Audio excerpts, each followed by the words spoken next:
Number 5. The diagram shows some of the blood vessels and other structures in the human body.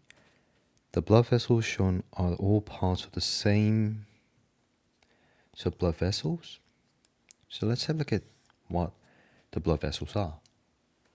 Blood vessels are made of cells, of course. And if same types of cells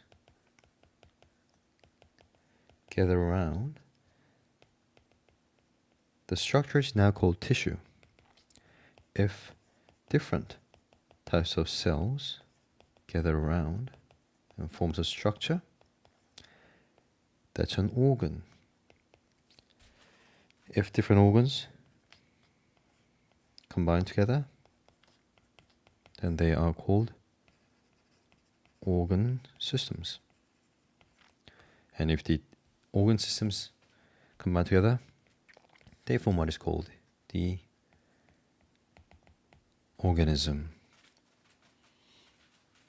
So, I suppose the blood vessels are made of different types of cells.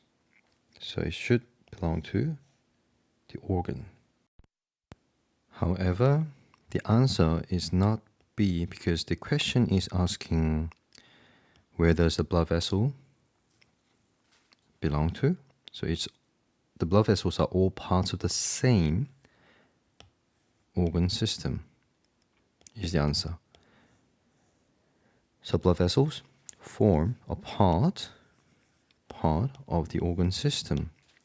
So it's not actually asking what the blood vessels are.